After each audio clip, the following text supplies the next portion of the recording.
Hello students, ये आपका part 10 video है। इस चैप्टर का पार्ट 10 वीडियो में विविध प्रश्नावली पे है और क्वेश्चन नंबर है 50।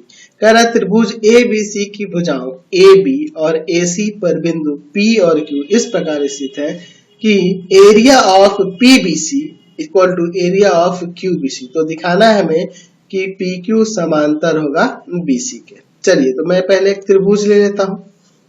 फिगर पहले बना लेते हैं। ये त्रिभुज हो गया, इसका नाम हम लोग ले लेते हैं A B C. A B पर पी बिंदु है और ए सी पर एक क्यू बिंदु है। ठीक है, इस प्रकार से ये स्थित है कि area of P B C बराबर में है एरिया ऑफ क्यू बी सी।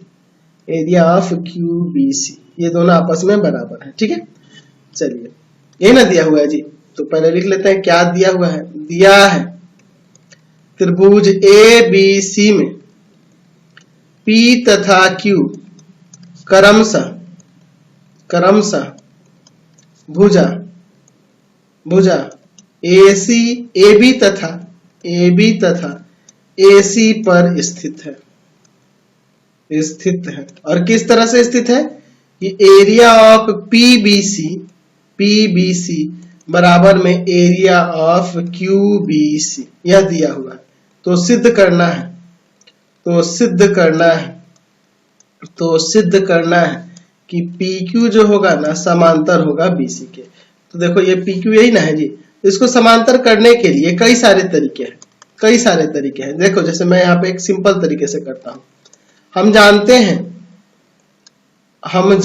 हैं कि एक ही आधार पर बने दो त्रिभुजों के क्षेत्रफल बराबर हो तो वे एक ही समांतर के बीच स्थित होते हैं।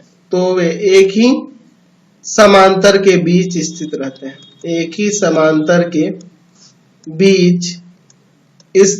हैं। कहने का मतलब कि यहाँ आपके पास दिया है कि area of P B C बराबर है area of Q B C के। तो देख लो, पी बी सी ये रहा, क्यू बी सी ये रहा। ये दोनों एक ही आधार बी सी पर है और दोनों का क्षेत्रफल बराबर है, तो ये दोनों एक ही समांतर पे होंगे। इसलिए पी क्यू किसके समांतर हो जाएगा? बी सी के। ये इतना सिंपल तरीके से हो गया। या एक और तरीका है यहाँ साबित करने का, या दूसरा मेरे पास एक और तरीका है। तो दूसरे तरीके में ये तो सिद्ध करना, इतना तो लिखना ही है। इसके बाद आपको रचना करनी होगी। दूसरे तरीके में आपको क्या करनी होगी? रचना करनी होगी। ये नहीं लिखेंगे, प्रमाण के बाद ये नहीं लिखेंगे, सीधे हम लोग रचना पे आएंगे। रचना में मैं क्या करूंगा कि यहाँ P से इस पे एक लंब खींच दूंगा और यहाँ Q से भी इस पे एक लंब खींच दूंगा। मैं ये दूसरा तरीका बता रहा हूं। ठीक है, यह दूसरा तरीका मैंने यहाँ पे बताया है। इसका नाम M ले लेते हैं, यहाँ पे N ले लेते हैं। रचना में हमने PM लंब BC तथा QN लंब BC खींचे हैं। ठीक है, अब देखिए मैं इसके बाद यहाँ पे क्या करता हूँ। चूंकि आपके पास दिया है प्रमाण, अब इसके बाद लिखूंगा। इसके बाद क्या लिखूंगा? प्रमाण। और इसमें देखिए हमारे पास दिया है एरिया ऑफ PBC बराबर में एरिया ऑफ QBC।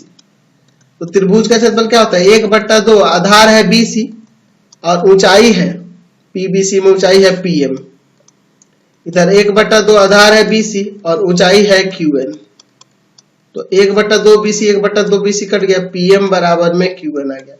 ये यहाँ से जो लंब खींचे जाने बराबर है, यानी कि यह दोनों रेखाएं क्या होंगी? समांतर हो जाएंगी। इसलिए PQ समांतर हो जाएगा BC के।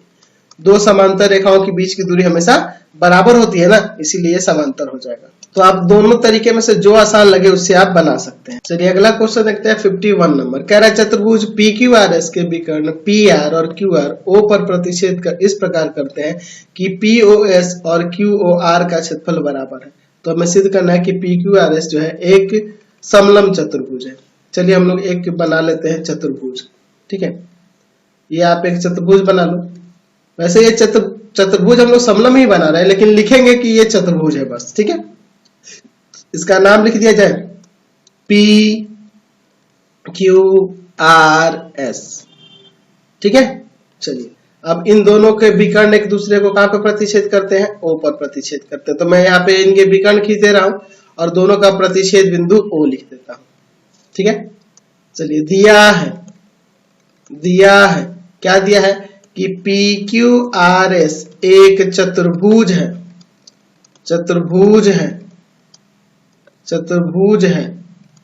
जिसके विकर्ण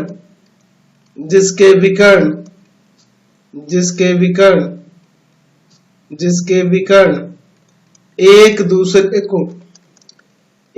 दूसरे को ओ पर काटते हैं। ठीक है, जिसके विकर्ण एक दूसरे को ओ पर काटते हैं। और ये भी दिया है कि एरिया ऑफ POS बराबर में है एरिया ऑफ QOR। देख लो, POS और QOR बराबर है। तो हमें दिखाना है कि समलंब चतुर्भुज, तो समलंब चतुर्भुज की एक सम्मुख भुजा का एक युग्म समांतर होता है। तो अगर मैं ये यहाँ पे PQSR के समांतर दिखा दूं तो काम हो जाएगा। तो सिद्ध करना है कि PQRS एक समलंब चतुर्भुज है। एक समलंब है या समलंब चतुर्भुज ऐसे भी लिख सकते हैं। चलिए अब इसका प्रमाण देखो। यहाँ पे एरिया ऑफ ट्रायंगल POS, सिर्फ POS भी लिखेंगे तो चलेगा, POS बराबर है एरिया ऑफ QOR के। मैं दोनों तरफ POQ जोड़ देता हूं, है ना, दोनों तरफ एरिया ऑफ POQ जोड़ने पर, देखिए इसको जोड़ने से क्या होता है, देखते हैं जोड़कर। एरिया ऑफ POS और प्लस में area of POQ, area of QOR और प्लस में एरिया ऑफ POQ। ठीक है, तो देखो POS और POQ ये दोनों मिलके ये हो जाएगा पूरा एरिया ऑफ ट्रायंगल SPQ। और इधर देखो QOR और POQ ये दोनों मिलके ये पूरा हो जाएगा एरिया ऑफ ट्रायंगल RRQP। ठीक है, या RPQ भी लिख सकते हैं, एक ही बात होगी, RP। तो देखो यह त्रिभुज और यह त्रिभुज का क्षेत्रफल बराबर होने का तात्पर्य होगा कि यह दोनों एक ही आधार पर स्थित है ना।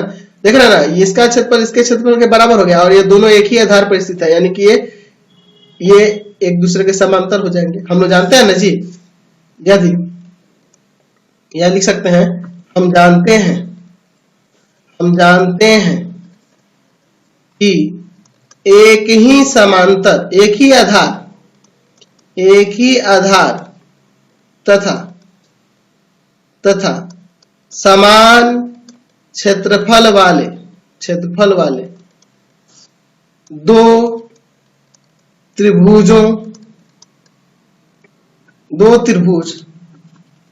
समान क्षेत्रफल वाले दो त्रिभुज एक ही समांतर के बीच होते हैं। ये एक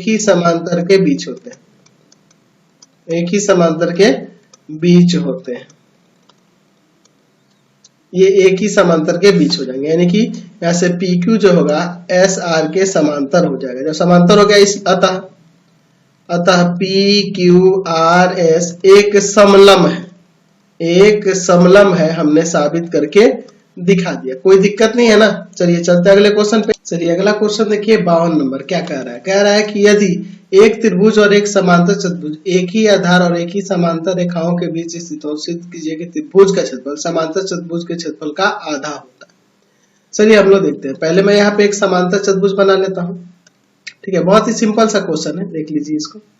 मैं यहाँ पे एक समांतर चतुर्भुज बना लेता हूँ। ये आपका एक समांतर चतुर्भुज हो गया। अब देखिए इस समांतर चतुर्भुज का नाम कुछ यहाँ देते हैं ABCD। अब इस समांतर चतुर्भुज ये तो हो गया। अब इसी में एक मुझे त्रिभुज बनाना है जो दोनों का आधार एक ही हो जाए, यानी मैं ये त्रिभुज इस तरह से बना सकता हूं। ये आपका त्रिभुज हो जाएगा। ठीक है, इसका नाम यहाँ पे मैं P देता हूं। तो यहाँ पे देख के रहे आप, एक त्रिभुज है और एक समांतर चतुर्भुज है। ये दोनों का एक ही आधार AB है और दोनों एक ही समांतर ए बी समांतर डीसी के बीच स्थित है। तो यहाँ त्रिभुज का क्षेत्रफल इस समांतर चतुर्भुज के क्षेत्रफल का 1/2 होगा। ये हमें साबित करना है। दिया है त्रिभुज PAB तथा समांतर चतुर्भुज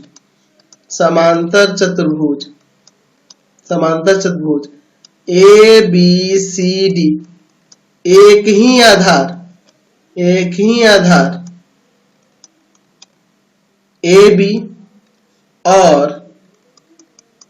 एक ही समांतर AB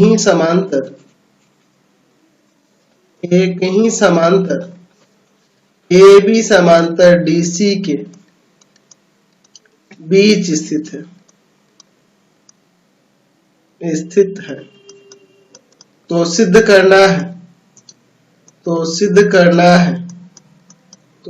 करना है एरिया ऑफ ट्रायंगल PAB जो होगा ना, आधा होगा समांतर चतुर्भुज के ABCD के। चलिए इसमें मैं एक रचना करता हूं।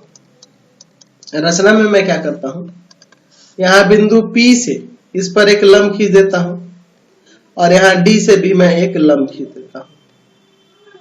समझे ना? इनको मैं डॉटेड कर दूंगा क्योंकि ये हमारी रचनाएं हैं। इन दोनों को मैं यहाँ पर डॉटेड कर देता हूं।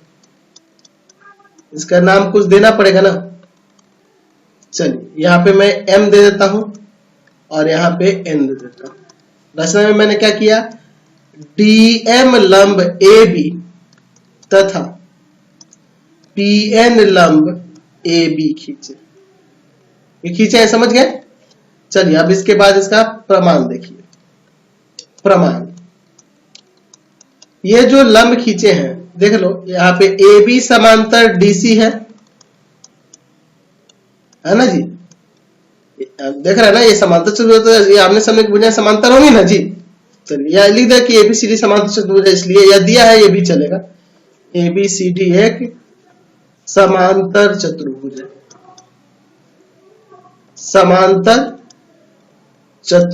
है, ठीक है।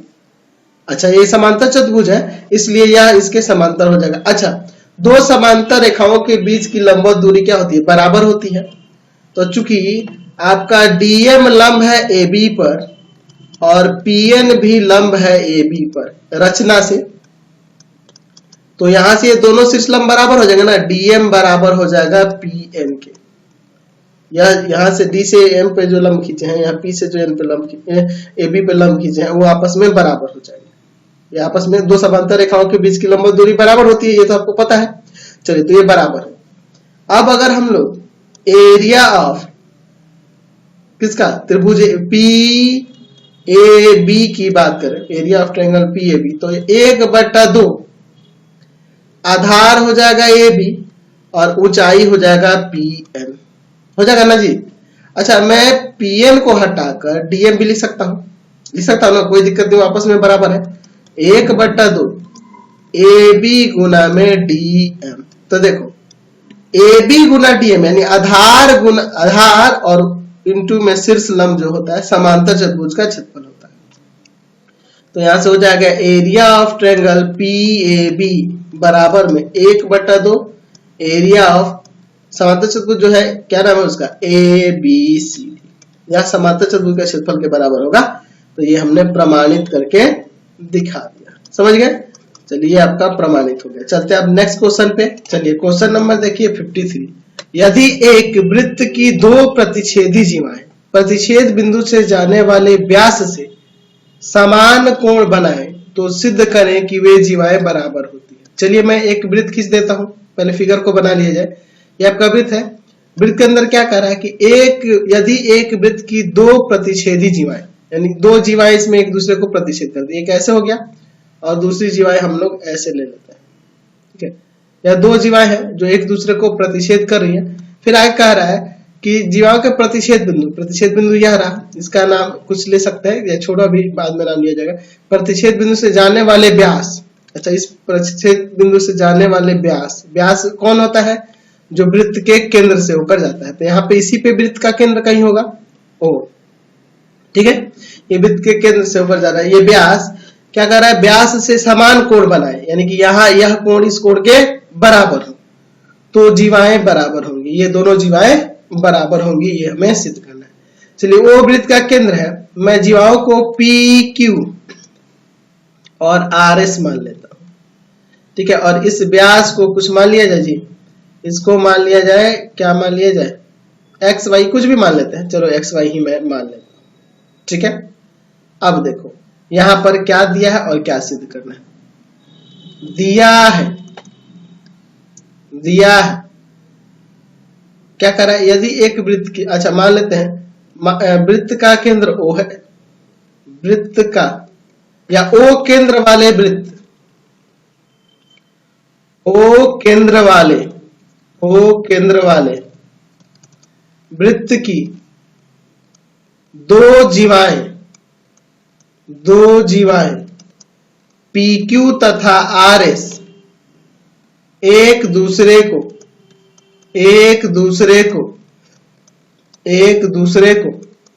A बिंदु पर काटती हैं, A बिंदु पर प्रतिच्छेद करती हैं या काटती हैं, प्रतिच्छेद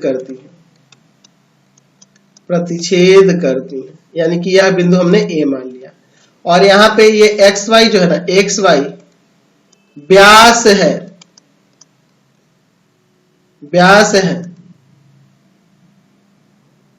जहां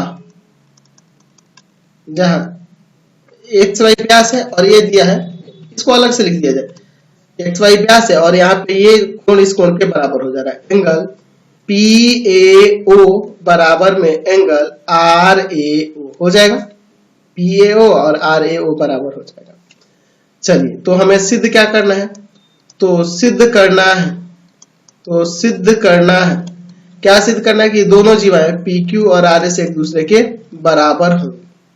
तो मैं यहाँ एक रचना कर सकता हूं, रचना में मैं देखो क्या करता हूं, रचना में मैं क्या करता हूं, रचना में मैं यहाँ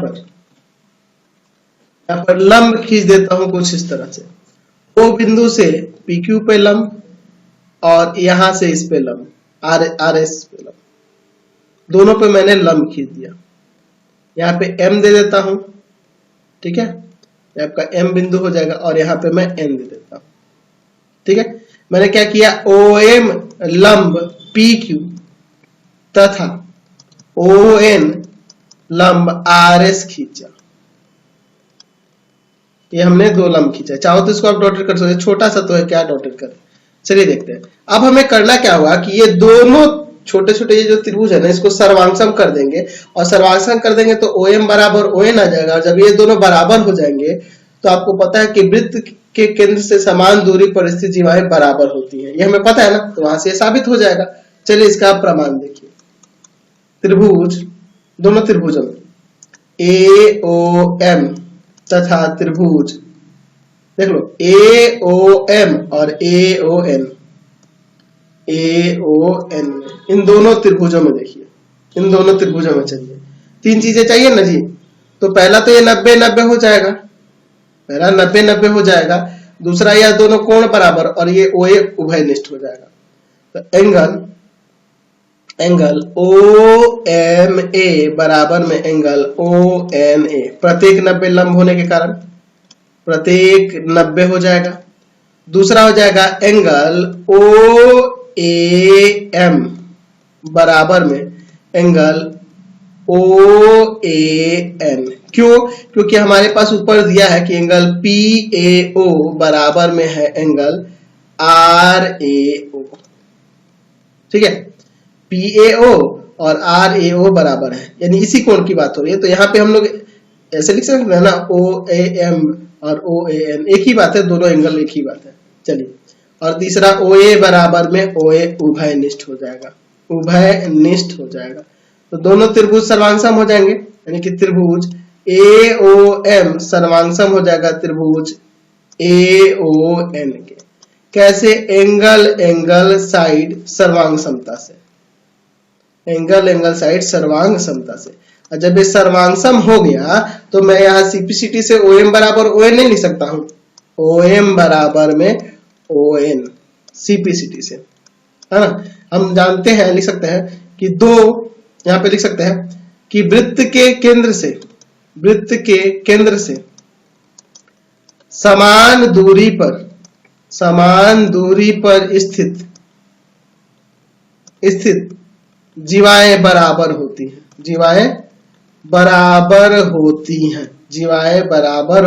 हैं। इसलिए दोनों जीवाएं आपस में बराबर होंगी। PQ बराबर में हो जाएगा RS। यही नाम है साबित करना था, हमने साबित कर दिया। चलिए अगला क्वेश्चन देखा जाए। क्वेश्चन नंबर है 54। दी गई आकृति में PQRS एक चक्रीय चतुर्भुज है। PQRS एक चक्रीय चतुर्भुज है। चक्रीय चतुर्भुज का जानते हैं कि सम्मुख कोणों का योग 180 डिग्री होता है, जिसमें PR और QS विकर्ण है। यहाँ पे दो एंगल दिए हैं, तो हमें यह तीसरा एंगल ज्ञात करना है। पहले लिख लेते हैं क्या दिया है और क्या ज्ञात करना है। दिया है PQRS एक चक्रीय चतुर्भुज है।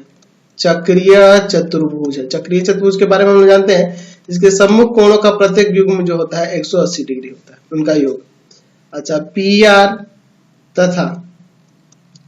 तथा QS विकर्ण है और इसमें दिया हुआ है कि एंगल RQS बराबर में 55 डिग्री, एंगल QPR बराबर में 45 डिग्री। तो ज्ञात करना है कौन सा एंगल, QRS का मान क्या होगा। चलिए देख लीजिए, फिगर में मैं दिखा देता हूँ। दिया है RQS यानी कि यह वाला एंगल 55 दिया है और दूसरा एंगल QPR यह वाला एंगल 45 दिया। ठीक है, तो हमें QRS यह वाला एंगल निकालना है। चलिए समझिए, यहाँ पे इसका हल देखिए, बहुत ही सिंपल सा क्वेश्चन है। एंगल RPS बराबर में एंगल RQS। देखिए यह कोण इस कोण के बराबर होगा ना, RQS के बराबर होगा ना ये RPS, क्योंकि दोनों समान वृत्तखंड द्वारा बने हैं। तो समान वृत्तखंड द्वारा बने कोण,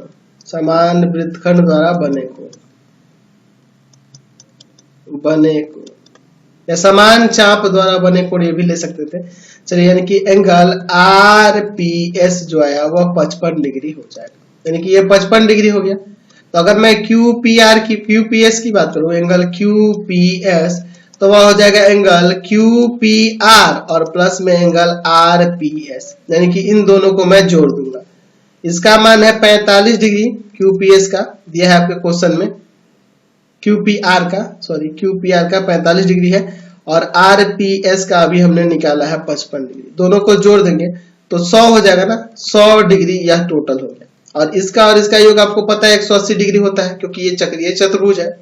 एंगल QPS और प्लस में एंगल QRS बराबर में 180 डिग्री। क्यों? क्योंकि हम जानते हैं कि चक्रीय चतुर्भुज के सम्मुख कोणों का योग 180 डिग्री होता है, 180 डिग्री होता है। चलिए, तो ये आपका 100 हो गया है, ये अभी हम निकाले हैं ना जी, ये हम लोग QPS निकाले हैं और हमें QRS निकालना है। तो उधर जाके घट जाएगा, तो एंगल QRS कितना आ जाएगा, 80 डिग्री आ जाएगा। समझ गए ना, कोई दिक्कत नहीं है इसमें। चलिए अगला क्वेश्चन देखिए 55 नंबर, बहुत ही सिंपल सा क्वेश्चन। दिए गए चित्र थोड़ा सा कर्व हो गया है रेखा, लेकिन ये स्ट्रेट है। ठीक है, आप लोग समझ लेना। दो वृत्त P और Q पर प्रतिच्छेद करते हैं। दो वृत्त, एक बड़ा है एक छोटा है, P और Q पर प्रतिच्छेद करता है। PR और PS दोनों वृत्तों के व्यास है। PR और PS वृत्तों के व्यास है। तो सिद्ध करिए कि Q रेखाखंड RS पर स्थित है। ये जो Q है RS पर स्थित है, ये हमें साबित करना है। इसमें मैं इसको मिला दूंगा, PQ को मिला दूंगा। चलिए अब लिखता हूं क्या दिया है और क्या सिद्ध करना है। दिया है दो वृत्त एक दूसरे को P तथा Q पर प्रतिच्छेद करते हैं। अच्छा, PR तथा PS वृत्तों के व्यास हैं, वृत्तों के व्यास हैं, और तो सिद्ध करना है, तो सिद्ध करना है, तो सिद्ध करना है कि Q रेखाखंड, रेखाखंड क्या नाम है, RS पर स्थित है, RS पर स्थित है, हमें यह दिखाना है। चलिए, तो इसमें मैंने रचना किया है, एक रचना में क्या किया है कि P तथा Q को मिलाया, Q को मिलाया, इन दोनों को मैंने मिला दिया। ठीक है, अब देखिए इन दोनों को मिला दिया, मैं इसे डॉटेड कर देता हूं, रचना है तो हमारी। अब देखो यहाँ पे यह व्यास है, यह व्यास है, यह भी व्यास है, तो व्यास वृत्त पर कितना बनाता है हम जानते हैं, यह लिख सकता हूं प्रमाण में, हम जानते हैं कि वृत्त का व्यास, वृत्त का व्यास, वृत्त का व्यास वृत्त पर समकोण बनाते हैं, समकोण बनाते हैं, समकोण बनाता है।